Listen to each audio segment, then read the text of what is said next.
নমস্কাৰ আপোনালোক সকলোকে মোৰ এই নতুন ভিডিঅ'টোৰ জৰিয়তে এডুকেশ্যন উইথ এনজয়মেণ্ট ইউটিউব চেনেলটোলৈ স্বাগতম জনাইছোঁ। আজি আমি এই নতুন ভিডিঅ'টোত সংখ্যাবাচক সংখ্যা, নামবাচক সংখ্যা আৰু স্থানবাচক সংখ্যাৰ ওপৰত আলোচনা কৰিম। সংখ্যাবাচক সংখ্যা এই সংখ্যাবিলাকৰ ওপৰত আলোচনা কৰাৰ আগতে আমি অংক আৰু সংখ্যাৰ মাজত পাৰ্থক্যটো কি এইটো বিষয়ে আমাৰ ধাৰণা থকাটো প্ৰয়োজন। তেনে ক্ষেত্ৰত অংক হৈছে সেইবিলাক চিহ্ন যিবিলাক ব্যৱহাৰ কৰি আমি সংখ্যাবোৰ লিখোঁ, অৰ্থাৎ 0, 1, 2, 3, 4, 5, 6, 7, 8, 9 এই 0ৰ পৰা 9লৈকে 10টা চিহ্ন আছে। এই চিহ্নকেইটাকে অংক বুলি কোৱা হয় আৰু আমি এই চিহ্নকেইটা ব্যৱহাৰ কৰি পেলাই আমাৰ প্ৰয়োজন অনুসৰি আমি সংখ্যা লিখিব পাৰোঁ। সেইটো লাগে এটা স্থানতে হওক, দুটা স্থানতে হওক বা তিনিটা স্থানতে হওক বা মোক যিমান ডাঙৰ সংখ্যাই লাগে সেই সংখ্যাবিলাক আমি এই 10টা চিহ্ন ব্যৱহাৰ কৰি লিখিব পাৰোঁ। অংকৰ সংখ্যা সীমিত, অৰ্থাৎ 10টা, আৰু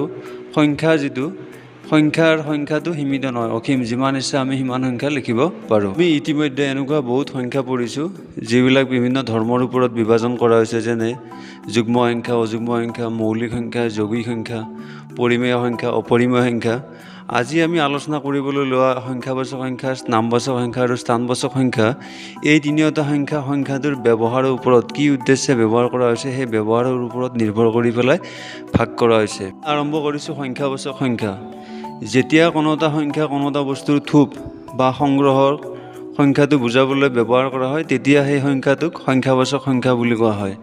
যেনে গাড়ী এখনত গৈ থকা যাত্ৰীৰ সংখ্যা, ৰেলগাড়ীখনত থকা যাত্ৰীৰ সংখ্যা, আমডালত লাগি থকা আমৰ সংখ্যা। ইয়াত কি কৰা হৈছে, বাছগাড়ীখনত বা ৰেলগাড়ীখনত বা আম গছডালত লাগি থকা সংখ্যাটো যিটো থোপটোক বুজোৱাৰ কাৰণে সংখ্যাটো ব্যৱহাৰ কৰা হৈছে।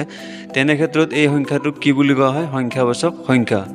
আনহাতে স্থানবাচক সংখ্যাৰ নামটোৰ পৰাই অনুমান কৰিব পাৰি যে সংখ্যাটো যেতিয়া কোনো এটা বস্তুৰ স্থান বুজাবলৈ ব্যৱহাৰ কৰা হ'ব, তেতিয়া এইটো স্থানবাচক সংখ্যা। স্থানবাচক সংখ্যা উদাহৰণস্বৰূপে চাব গ'লে স্থানবাচক হ'ব সংখ্যা হ'ব সেইবোৰ, যেনে ধৰি লওক শাৰীটোৰ তৃতীয়গৰাকী ছাত্ৰী, তাইৰ নাম ৰীমা, অৰ্থাৎ ৰীমাৰ স্থানটো বুজোৱাৰ কাৰণে কি কৰা হৈছে? তৃতীয় বুজোৱা হৈছে। ঠিক তেনেকৈ দোকানখনৰ পৰা সোঁফালৰ দ্বিতীয় ঘৰটো, ইয়াত দ্বিতীয় আৰু তৃতীয় সংখ্যাটোৰ জৰিয়তে ছোৱালীজনীৰ বাৰু ঘৰটোৰ স্থান বুজোৱা হৈছে। তো এই ক্ষেত্ৰত যিটো সংখ্যা ব্যৱহাৰ কৰা হৈছে এই সংখ্যাটোক স্থানবাচক সংখ্যা বোলা হয়। আনহাতে শেষৰ ফালে আছে আমাৰ নামবাচক সংখ্যা। নামবাচক সংখ্যাটো হৈছে যেতিয়া সংখ্যাটো আমি কোনো এটা বস্তুৰ নাম বুজাবলৈ ব্যৱহাৰ কৰোঁ, তেতিয়া সেইটোক নামবাচক সংখ্যা বোলে। যেনে মোৰ দেউতাৰ গাড়ীখনৰ নম্বৰটো হৈছে 3672। ইয়াত যিটো সংখ্যা ব্যৱহাৰ কৰা হৈছে এই সংখ্যাটোৰ জৰিয়তে গাড়ীখনৰ নম্বৰ, অৰ্থাৎ গাড়ীখনৰ চিনাকি দিয়া হৈছে। ইয়াত এনেধৰণৰ সংখ্যাক নামবাচক সংখ্যা বোলা হয়।